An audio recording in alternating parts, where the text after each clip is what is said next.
Halo semuanya, acaranya dimulai di jam 2.05 ya. Oke,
Ayo semuanya kalau bisa kameranya dimatikan, dinyalakan.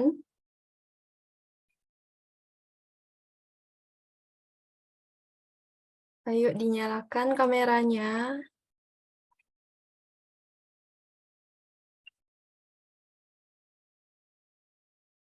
Oke, thank you banget yang udah nyalain, biar aku gak sendirian ya. Oke, kita mulai sekarang. Em, Selamat datang semuanya, terima kasih sudah meluangkan waktu di siang hari ini, malam minggu apalagi ya, yang waktu yang kalian bisa untuk menghabiskan waktu dengan orang lain, tapi kalian decide untuk um, attend acara aku hari ini.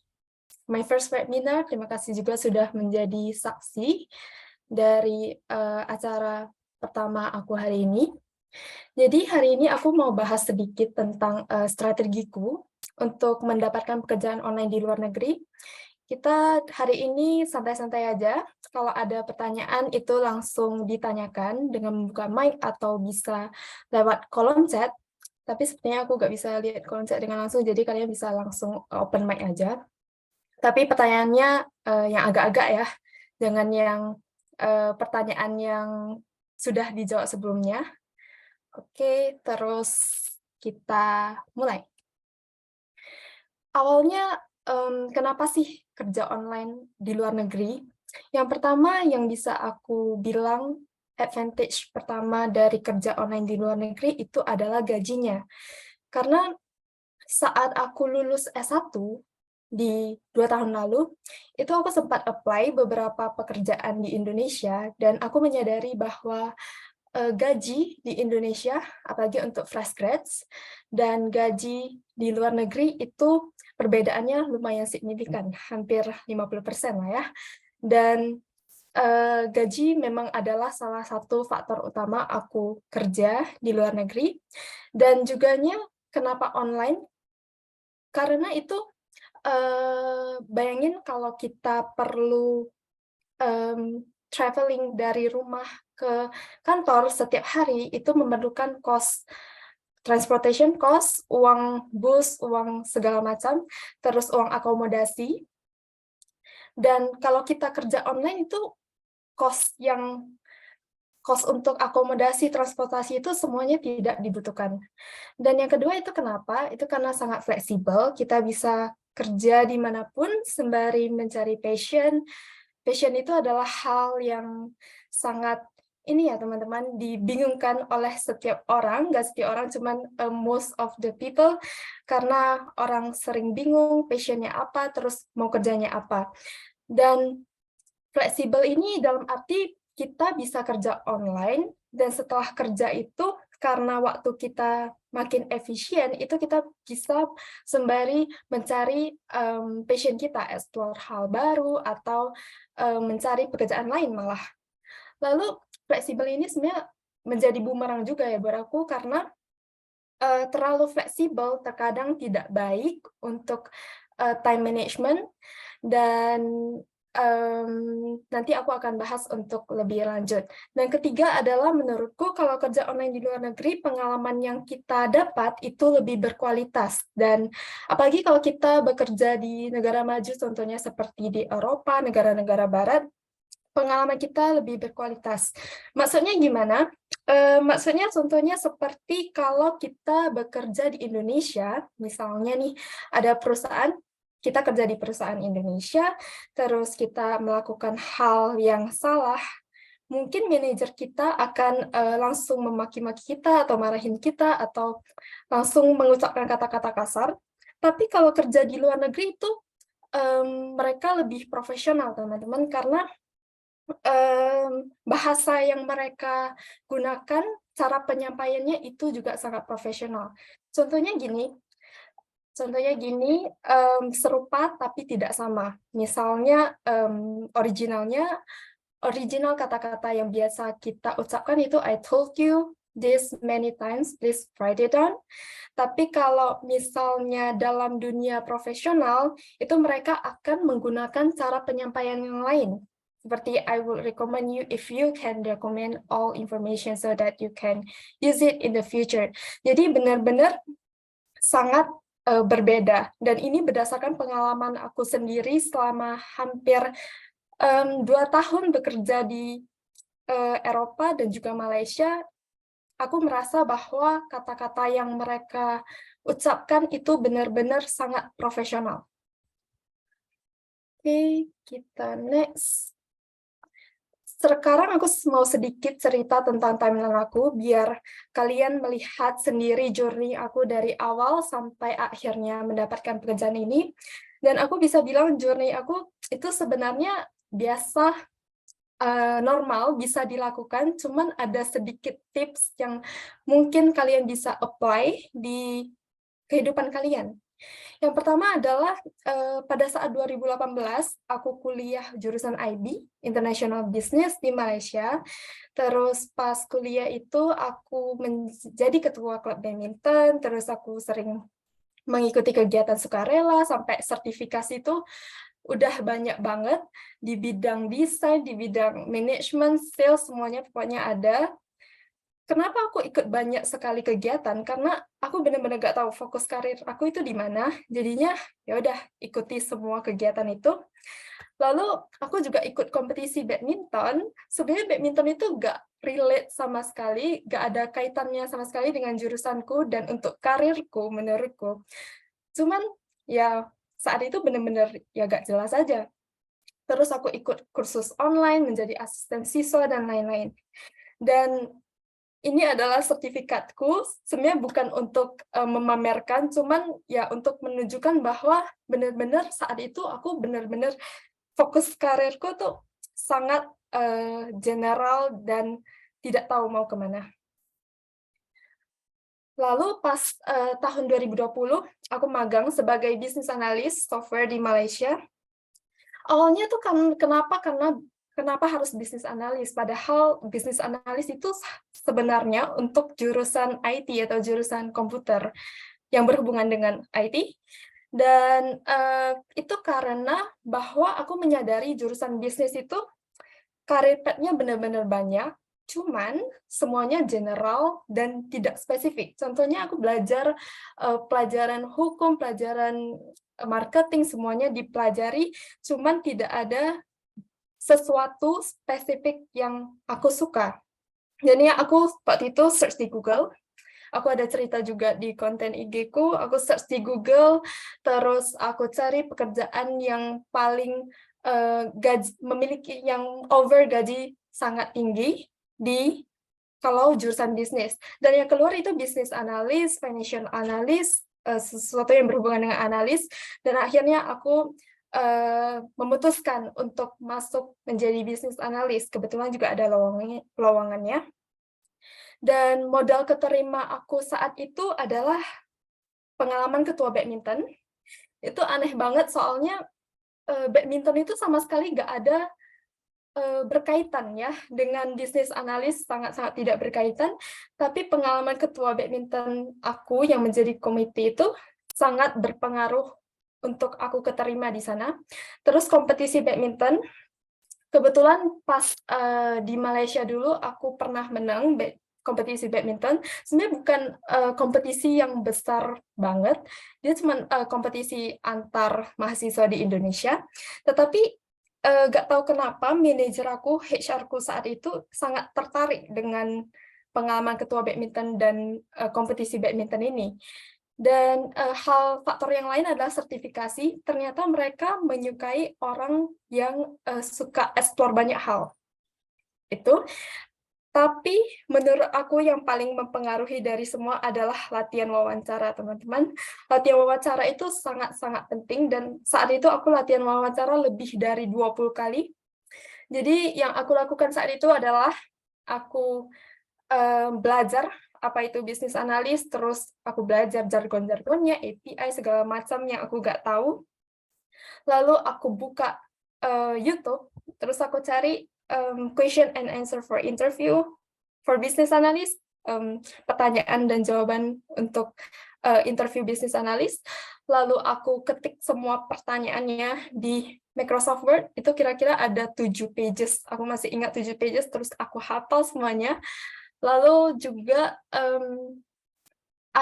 aku baca job desk-nya, dan ada sebenarnya satu pertanyaan yang aku udah expect dari awal, yaitu pasti orangnya akan menanyakan apa itu API. API, jadi itu API adalah Application Interface Programming yang pokoknya ada suatu jargon di IT, dan saat itu juga aku nggak tahu apa itu API. Tapi aku menemukan satu blog di Google. Terus pas waktu interview, aku cuma bilang ke orangnya, API itu adalah seperti waiters, pelayan di restoran yang mengambil makanan dari kitchen untuk pelanggannya. Dan sebenarnya itu kelihatan banget ya, aku nggak bisa technical, tapi saat itu manajer aku kebetulan yang wawancara aku, dia kayak ya udah maksudnya yang penting jawab gitu loh, yang penting jawab, konsepnya benar, cuman ya kelihatan nggak bisa technical. Terus kalau dalam dunia interview itu kita harus mengenali perusahaannya terlebih dahulu sebelum interview. Dan waktu itu aku bukan mengenali, tapi aku fanatik, teman-teman. Jadi aku fanatik. Fanatik itu gimana? Fanatik itu sampai aku hafal semua produknya, produknya untuk apa aja, terus hafal semua nama CEO-nya, pokoknya semua nama-nama yang ada di perusahaan itu, bukan hafal semua sih, cuman tahu, lalu aku follow, ya, aku ikuti semua bisnis analis di perusahaan itu, terus sampai aku tulis bukan komentar, tapi saran-saran yang bisa dikembangkan di perusahaan itu. Jadinya pas aku bilang seperti itu ke manajer aku, dia langsung terkejut, karena kelihatan banget kan, maksudnya niat gitu teman-teman. Jadi kita perlu niat yang sangat besar ketika, apalagi kalau jika tidak ada apa-apa seperti aku, jika tidak apa-apa, pengalaman volunteer semua tidak berkaitan, jika kita tidak ada apa-apa, itu kita perlu melakukan effort yang lebih. Jadi begitu. Lalu setelah masuk, itu aku belajar dari nol, kerja lebih dari 8 jam sehari, di saat weekend, karena aku nggak ngerti sama sekali tentang IT, dan job desk aku sebenarnya juga lebih dari job desk yang dijanjikan dari awal. Aku juga membantu marketing, membantu quality assurance, dan semuanya itu underpaid setelah dipikir-pikir sekarang. Tapi salah satu hal yang aku pengen emphasize di sini adalah kerjanya itu harus dengan maksimal. Kayak sekecil apapun kerjaan yang kalian miliki, misalnya kalian disuruh untuk kerjain marketing, meskipun kalian nggak ngerti itu, tetap harus kerja dengan sangat maksimal. Karena apa? Karena ini akan berefek di masa depan karir Anda. Dan nanti juga aku akan ceritakan gimana itu ada impact di LinkedIn dan juga di karir. Dan ya, ini sedikit gambaran biar nggak dibilang hoax ya. Terus dulu aku sering overtime, lalu aku juga sering bekerja di tempat badminton, yang akhirnya aku tidak badminton. Terus kita lanjut ke 2021, itu aku lulus S1, masa-masa quarter life crisis, aku sangat mengerti. Terus ditolak ke ratusan perusahaan Indonesia dan juga Singapura. Kebetulan aku nggak berencana kerja di Malaysia lagi karena ada satu hal, lalu makanya aku mencari pekerjaan di Indonesia atau Singapura, tapi ditolak semua. Lalu gagal wawancara, pengangguran selama 5 bulan, dan akhirnya aku memutuskan untuk aktif di LinkedIn. Dan akhirnya pada saat 2021, Desember 2001, aku keterima jadi full-time business analyst di perusahaan Eropa, dan modal keterimanya itu sangat menarik, teman-teman. Itu malah dari pengalaman magang aku yang mati-matian yang kerja bagaikan kuda. Ini lebay, tapi memang dulu adalah masa-masa yang sangat menderita buat aku. Tapi malah itu yang menjadi tiket aku untuk masuk perusahaan Eropa ini.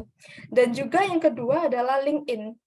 LinkedIn-nya aktif, menurutku itu benar-benar sangat berpengaruh. Nanti kita akan bahas tentang LinkedIn. Terus yang ketiga adalah fast response terhadap email. Itu sedikit cerita, bulan 7 2021 itu aku udah apply di perusahaan Eropa ini. Terus udah interview 3 kali, mengerjakan PS segala macam.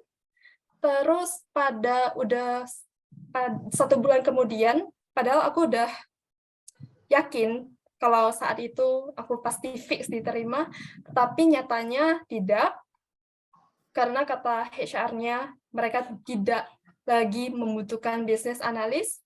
Tapi saat Desember 2021 mereka tiba-tiba chat, dan aku rasa karena aku fast respon juga saat itu kebetulan lagi musim-musim holiday tanggal 27, dan karena aku fast respon akhirnya keterima. Jadi menurutku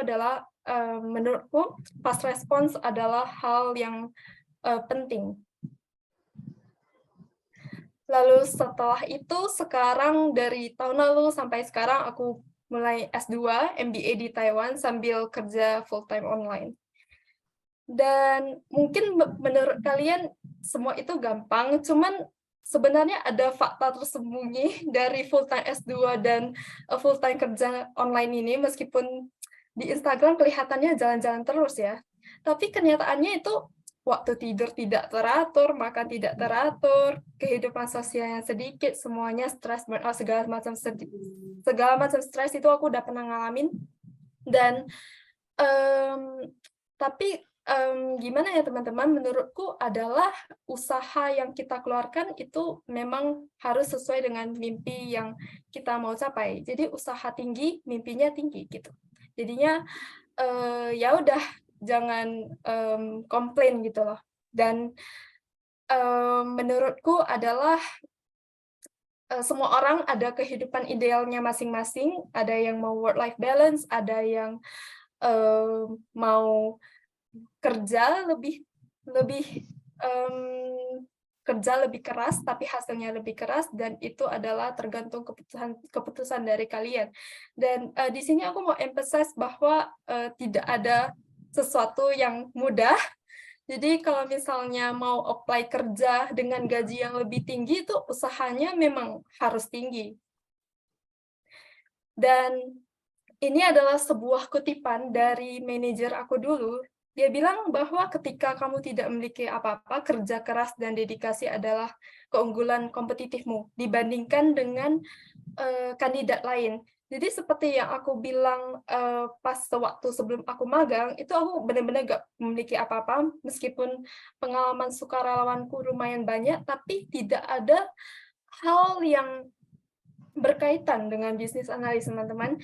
Jadinya yang aku bisa kerjain adalah ya kerja keras, latihan interview lebih keras, fanatik dengan perusahaannya, dan menurutku hal ini adalah hal yang benar. Cuman sekarang sepertinya aku sadar dari 2 tahun yang lalu, aku sadar kerja cerdas lebih penting daripada kerja keras. Jadi kerja cerdas itu apa? Kerja cerdas itu adalah kerja keras plus analisa upaya dan waktu. Jadi contohnya misalnya kalian itu anggap kalian 150 cm, terus kalian mau mengambil barang di suatu rak yang tingginya 200-an cm yang nggak mungkin kalian bisa gapai, terus mau kerja keras sampai apapun juga, itu nggak bisa, teman-teman. Jadinya harus analisa upaya dan waktu. Apa cara yang bisa dilakukan agar aku bisa meraih benda ini dengan efisien? Contohnya mungkin meminta bantuan tukang atau mengambil kursi. Jadinya benar-benar kerja cerdas itu harus diimplementasikan. Dan kalau kalian nanya tentang strategi mendapatkan kerjaan online di luar negeri, sebenarnya itu simple. Yang pertama, belajar bahasa Inggris, karena bahasa Inggris adalah hal yang sangat universal, teman-teman. Pas awal aku interview magang, itu bahasa Inggrisku agak lumayan tidak tertata dan grammarku salah-salah, tapi aku hafal. Jadi yang seperti aku bilang tadi, aku tulis di Microsoft Word 8 pages Microsoft Word, terus aku hafal semuanya biar pas ngomong itu udah di luar kepala. Jadinya jangan bilang tidak bisa.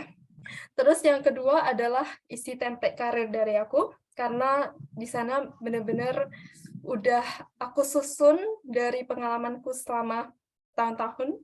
Dan yang ketiga adalah lakukan segala sesuatu dengan maksimal atau smart work. Dan saat ini kita akan masuk sesi workshop, di mana kita akan menjawab pertanyaanmu selama ini, apa fokus karirmu, apa ideal life kamu. Jadi semua orang dipersilakan untuk membuka, atau kalau ada yang sudah print template-nya boleh dikeluarin.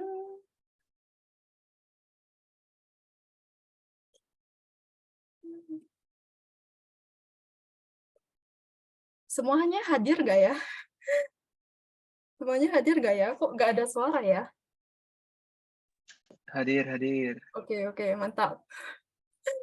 Hadir, Ternyata Kak. rasanya menjadi dosen seperti ini, teman-teman. Halo, Oke, halo. oke. Apakah sudah dibuka semuanya?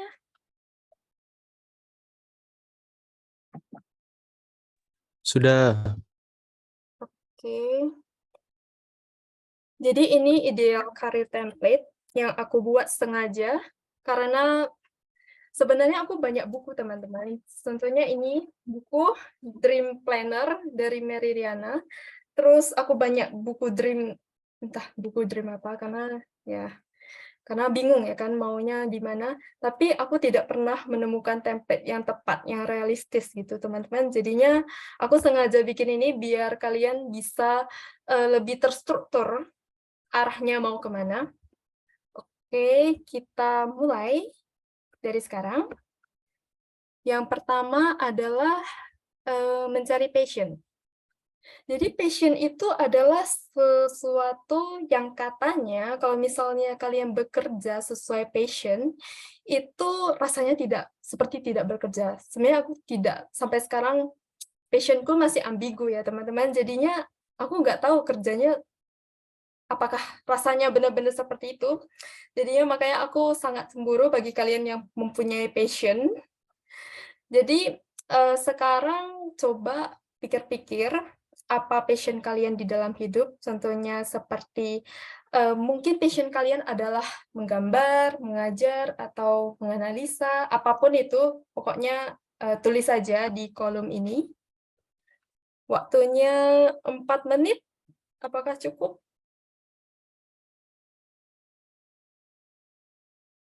4 menit ya, mulai dari sekarang ya. Tulis saja passion-nya, tapi kalau nggak tahu ya udah nggak apa-apa. Karena ya passion itu adalah sebuah journey, kata Maudy Ayunda ya.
Jangan ke pressure ya teman-teman. Maksudnya kalau jika tidak ada passion itu tidak apa-apa.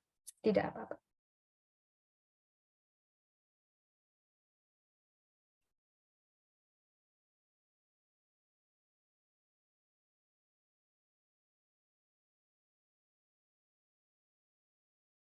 Waktunya 3 menit lagi.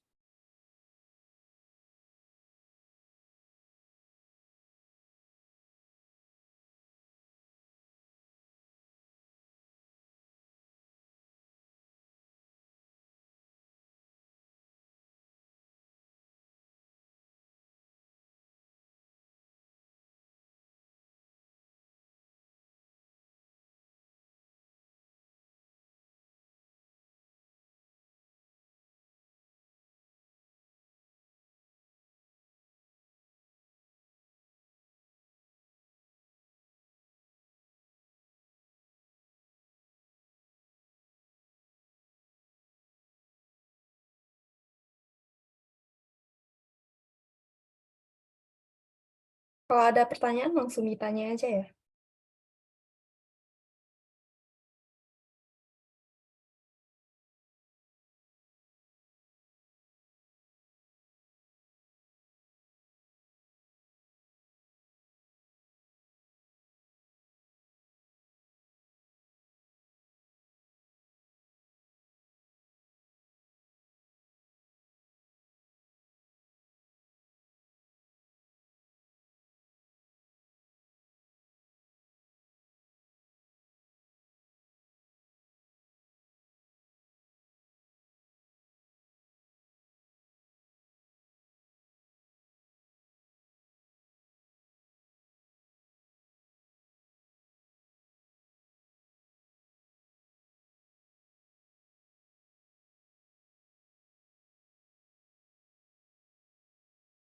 1 menit lagi.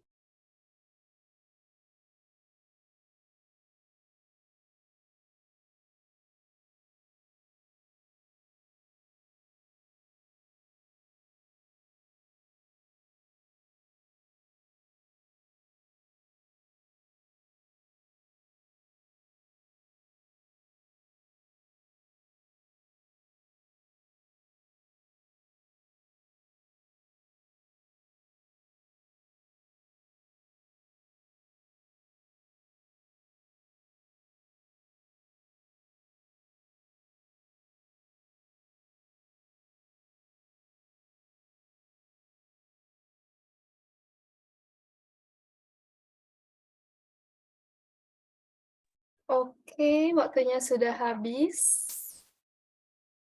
Di sini aku penasaran sekali siapa yang sudah isi passion-nya. Coba angkat tangan. Yang nggak ada passion, yang belum ada passion, jangan angkat tangan.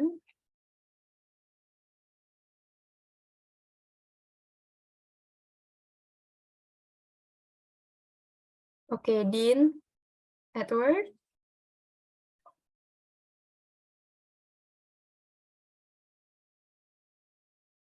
Wow, lumayan banyak ya yang ada passion ya.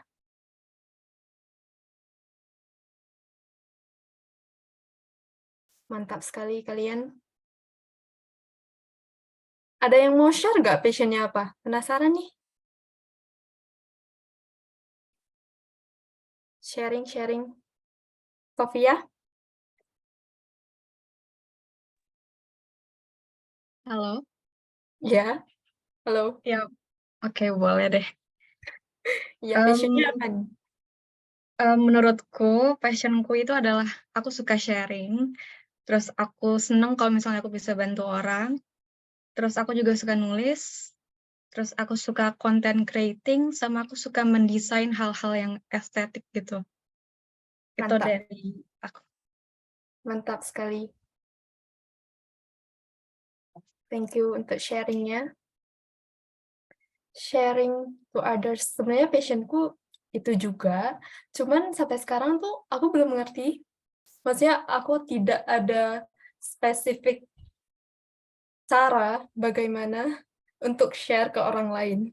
Jadinya agak ambigu ya sebenarnya. Tapi good for you who has a passion. Oke, kita lanjut ya. Lanjutnya. Kita lanjut setelah passion, itu adalah step kedua. Imagine your realistic ideal life. Jadinya, coba kalian bayangkan di masa depan itu kalian ingin menjadi orang yang seperti apa. Contohnya orang yang memiliki sebuah perusahaan besar dengan 100 karyawan, atau orang yang ya udah kerja 9 to 5, cuman bisa meluangkan waktu dengan keluarga. Maunya yang gimana? Atau pengen jadi CEO kah? Atau pengennya jadi orang yang membantu orang lain, jadi content creator atau influencer? Itu coba tuliskan. Dan sebenarnya di sini aku mau tekankan tentang Law of Thermodynamics dari buku yang aku baru baca. Sebenarnya intinya adalah mimpi kita harus sebesar dengan usaha kita.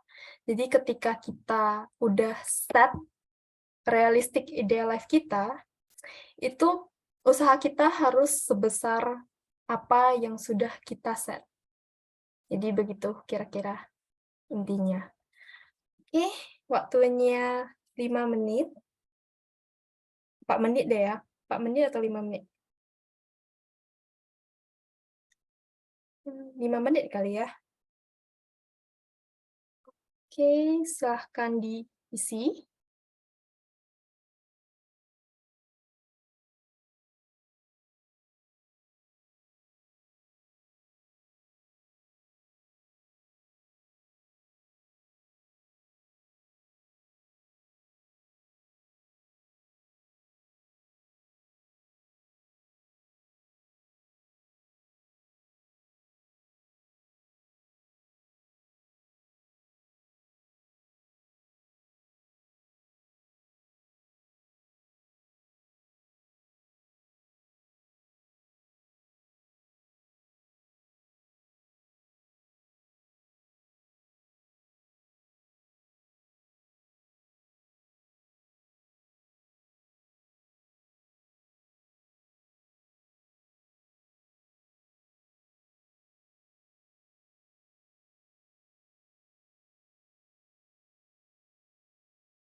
Di ideal life ini sebenarnya nggak ada yang benar atau salah, itu sesuai dengan hidup yang pengen kita jalankan. Jadinya tidak ada yang benar dan salah, tidak harus memiliki mimpi yang sangat-sangat besar seperti Elon Musk, tapi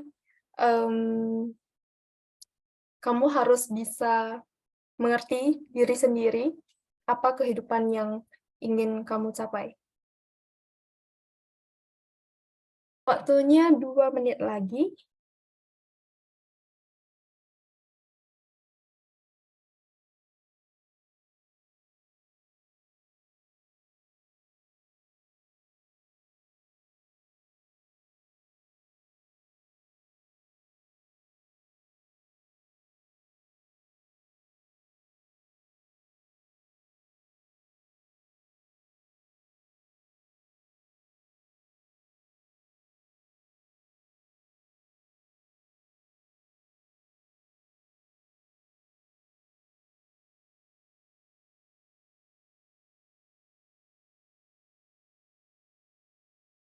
Oke, 40 detik.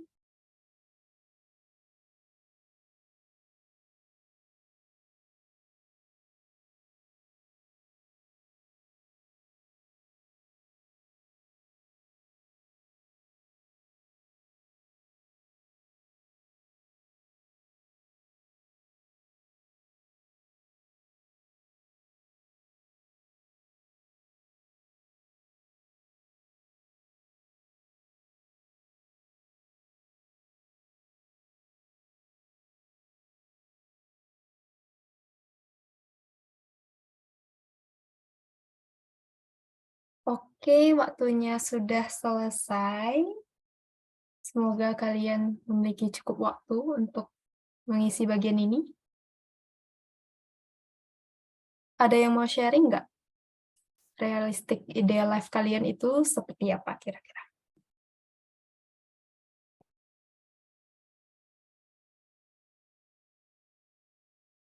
Apakah ada yang mau sharing? Tidak apa-apa, karena ini webinar yang sangat fleksibel. Tidak perlu malu. Oke, silahkan Edward. Halo Janita, halo semuanya. Halo. Aku mau sharing realistic ideal life karena sekarang kebetulan aku adalah adik kelasnya dari Janita. Jadi sama posisinya aku juga sedang S2 di NCKU. Realistic ideal life-ku adalah aku harus punya kerjaan remote yang tidak mengganggu, pekerjaan yang tidak mengharuskan aku berada di lokasi tersebut. Karena S2 kan juga butuh waktu. Jadi aku butuh punya kerjaan remote, terus aku kepingin punya bisnis di mana aku tidak harus ada di sana, bisa aku lakukan semua dari handphone, kayak gitu sih. Gak usah bingung tentang bayar credit fee, gak usah bingung tentang biaya bulanan. Pokoknya Benar-benar. bisa tetap happy-happy. Dan membantu orang lain Dan juga membantu kan orang lain dari juga melalui konten-konten juga bisa. Yang benar-benar Mantap. memberikan impact. Mantap. Jadi Edu ini adalah Taiwan Big Brother, teman-teman. Jadi kalau kalian ingin melihat kehidupan di Taiwan atau informasi mengenai Taiwan, itu kalian bisa langsung di TikTok-nya saja. Nanti di input ya username-nya, sekalian promosi. Siap-siap. Salam kenal semuanya. Oke, kita lanjut ke step ketiga. Semoga kalian sudah mengisi sampai sekarang. Oke, step ketiga adalah menentukan pekerjaan yang kalian ingin fokusin. Karena banyak pekerjaan ya di dunia ini, teman-teman. Kalau tidak ada fokus pekerjaan itu, kita susah mengembangkan skill dan kita nggak tahu tuh mau apply yang mana. Jangan ngasal apply aja, tapi kita harus menentukan fokus satu pekerjaan yang akan menjadi fokus area kita. Dan step-nya adalah untuk kamu yang ada passion, yang udah tulis passion tadi, coba cari dari Google pekerjaan yang menghasilkan sesuai dengan passion-mu. Contohnya, passion mendesain baju, kerjanya jadi fashion designer, atau kerjanya jadi videographer. Jadi kebetulan waktu itu passionku sebenarnya aku tulis badminton, teman-teman. Cuman karena nggak mungkin kan aku jadi atlet, jadinya ya udah badminton dikesampingkan. Aku tim tidak ada passion. Jadi kalau untuk kamu yang nggak ada passion, tenang aja. Lupakan tentang passion sekarang juga, lupakan, jangan mikir tentang passion. Goal kamu adalah mencari pekerjaan kira-kira apa yang menghasilkan. Sesuai dengan standar cukupmu ya. Jadi kalau standar cukupmu itu gaji 100 juta per bulan, itu berarti pekerjaannya ya mungkin yang berhubungan dengan IT, mungkin berhubungan dengan IT atau sebagainya. Jadinya cari di Google apa pekerjaan yang sesuai dengan standar cukupmu. Oke. Contohnya juga, misalnya kalian sekarang jurusan bisnis kan, kayak aku, ya search di Google, jurusan bisnis yang memiliki gaji yang paling tinggi. Dan lihatlah kira-kira yang mana yang menurutmu bisa digapai. Jangan terlalu ketinggian juga teman-teman, karena terkadang skill kita tidak bisa sampai di sana dengan waktu yang cepat. Jadinya, oke. Waktunya 4 menit, mulai dari sekarang.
Satu menit 30 detik lagi.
Oke, waktunya sudah selesai. Ada yang mau sharing nggak? Fokus job kalian kira-kira apa? Yes, yang angkat tangan boleh open mic. Mulai dari Veronica dulu deh. Veronica, halo? Halo, Hai. perkenalkan dulu ya, namaku Veronica. Aku lulusan dari salah satu universitas di Taiwan. Tahun lalu lulusnya itu nama univnya Tunghai. Ya, dan sekarang aku kerja full timer di sini di Taichung. Dan aku kerja sekarang jadi sales. Dan sekarang nih lagi ingin mencari kerjaan yang sesuai sama aku. Dan aku sebenarnya nggak berasa suka di sini karena alasan utamanya aku udah bosan di Taiwan, dan kenapa aku ambil ini karena buat survive. Dan setelah melewati waktu gitulah, terus kayak baru sadar kalau misalnya passionku itu bukan di situ. Kayak sekarang ini aku kerja jadi sales, terus ada freelance juga, freelance sama salah satu company di Indo, terus ada freelance kayak aku buka jasa gambar gitu-gitu. Dan setelah ngikutin kayak beberapa kayak ngeliat konten gitu-gitu, terus tertarik belajar hal baru, yaitu belajar tentang digital marketing, dan itu ada hubungannya sama kerjaanku yang full time sekarang. Dan ya aku berasa kayak cocok sih di digital marketing ini. Terus sekarang lagi ini kayak ambil kelas gitu-gitu, terus sering ngeluangin waktu buat lihat YouTube, buat dapat sertifikat Mantap. juga. Mantap sekali. Makasih. Berarti fokus job kamu sekarang itu di marketing ya? Benar-benar. Mantap. Tapi menurutku sales adalah hal yang sangat penting karena skill menjual itu adalah hal yang memang kita harus pelajari sih dan sangat berkaitan dengan digital marketing. So, meskipun bukan passion, tapi menurutku itu skill yang kamu udah dapetin sebelumnya. Jadi pasti akan sangat berguna untuk mempelajari digital marketing itu dengan skill sales yang kamu miliki. Thank you. Thank you untuk sharing. Oke, yang kedua Kak Bella. Kak Bella ini roommateku ya, teman-teman. Kak Bella, silahkan. Open mic. Oke. Halo Janita, terima kasih. Halo teman-teman semuanya, perkenalkan nama saya Gabriela Situmorang, boleh dipanggil Bella. Oke, di sini saya mencoba menjawab pertanyaannya. Kalau untuk saya pribadi, jujur sebelumnya saya perkenalkan dulu, jurusan saya itu sekarang di NCKU itu Master Degree Energy Engineering. Jujur saja waktu dari D3, saya tamat D3 itu ngambil konversi energi, tapi waktu saya pertama kali datang ke Taiwan itu saya lanjutnya di Mechanical Engineering, tapi bukan fokus ke energi, yaitu lebih ke arah Mechanical Engineering di bagian manufacturing production kayak gitu. Terus puji Tuhan lulus di NCKU bisa lanjut di bagian energi lagi. Jadi dari awal itu saya juga memang udah senang ya sama yang berbau energi. Dan juga kita tahu sekarang itu kalau kebutuhan dunia itu juga lebih fokusnya itu sekarang ke energi baru dan terbarukan. Jadi kalau ditanya saya pribadi, saya memang jujur setelah lulus dari Taiwan ini, saya berharap bisa bekerja di Indonesia, yang memang saya udah bahasa sederhananya keker-keker, pengen kerja di kayak Kementerian Energi dan Sumber Daya Mineral gitu. Kalau kita tahu singkatannya kayak ESDM gitu ya. Karena Indonesia sekarang juga lagi gencar-gencarnya kan ya untuk mengembangkan energi baru dan terbarukan gitu. Dan saya juga tidak munafik, saya juga udah lihat gajinya berapa kalau untuk staf kementeriannya, kalau untuk bagian ilmuwan yang bagian riset dan development-nya, katanya sih bisa mencapai ratusan juta per bulan ya. Ya, tapi kalau misalnya untuk staf kementeriannya sendiri, gajinya mulai dari 5 juta, belum termasuk tunjangan sana sini begitu. Jadi jujur aja saya ingin mendapatkan pekerjaan nantinya yang di mana saya suka, tapi di mana saya juga bisa mendapat gaji yang banyak. Karena kan jujur saja kalau misalnya kita lebih banyak memperoleh sesuatu gaji, lebih enak juga kita memberi ke yang lain begitu. Sejauh ini ya seperti itu. Terima kasih Janita. Mantap, terima kasih Kak Bella, mantap sekali. Kalau menurutku energi itu adalah salah satu hal industri yang paling penting untuk kedepannya, dan menurutku semua pokoknya hal yang terjadi di bumi ini bergantung di tangan Kak Bella. Jadi semoga Kak Bella bisa menemukan kerja yang cocok, tapi at the same time juga bisa memberikan ke lingkungan.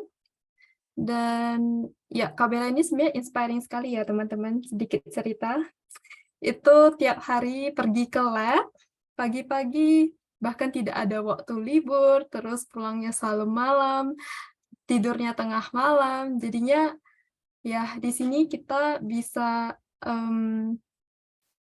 tunjukkan bahwa orang-orang benar-benar kalau mimpinya besar, usahanya memang harus besar juga. Iya, oke. Terima kasih buat yang sharing. Kita lanjut ke step berikutnya, yaitu develop your skill. Jadi skill ini adalah hal yang paling penting dari yang dicari oleh HR atau recruiter untuk hire kita. Kalau kita nggak ada skill, nggak mungkin bisa keterima, meskipun menurut aku, meskipun kelakuan kita bagus, tapi skill nggak ada, itu sama sekali tidak bisa jebol. Jadi kita harus mencari skill yang dibutuhkan untuk mendapatkan pekerjaan itu. Jadi caranya gimana? Sekarang tentukan skill apa saja yang Anda ingin kembangkan untuk mendapatkan pekerjaan. Caranya buka situs lowongan kerja. Jadi kalau kalian lihat di page ini, step 6, ini ada beberapa situs, pilih satu aja.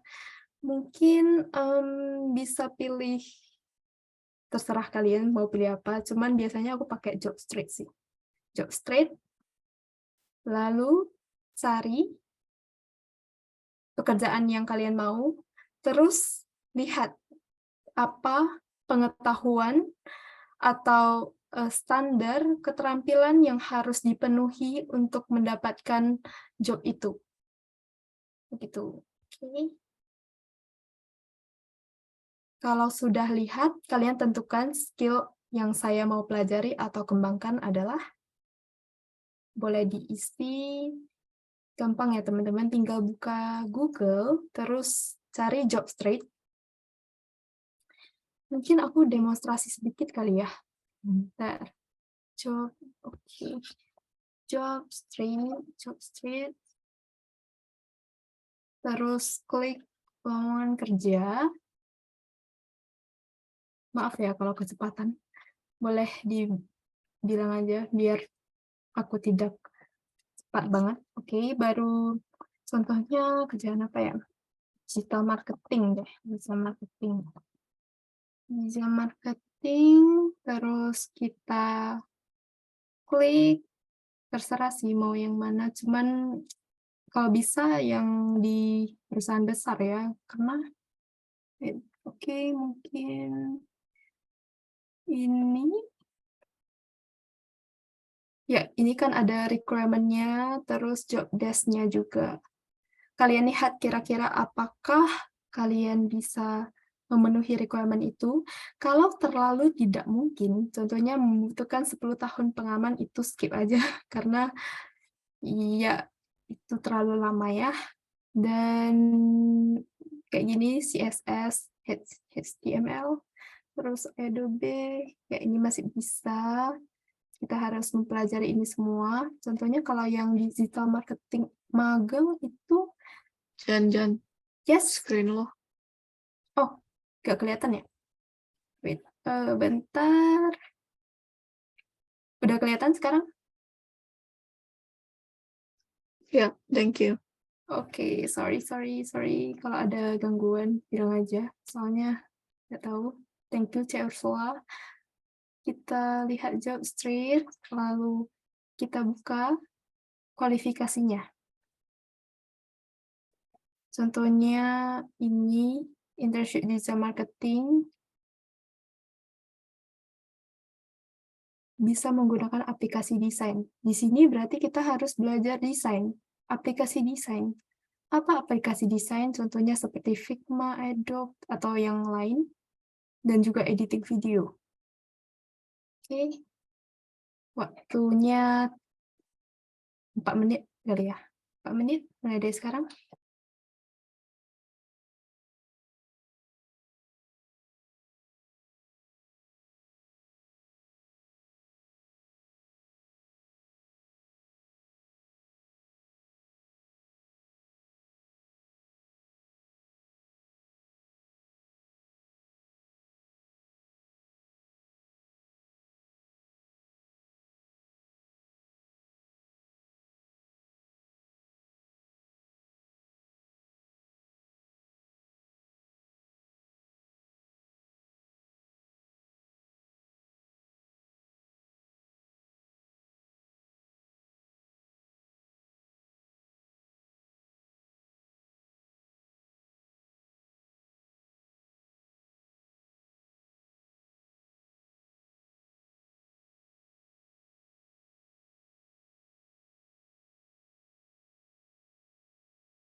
Satu menit lagi.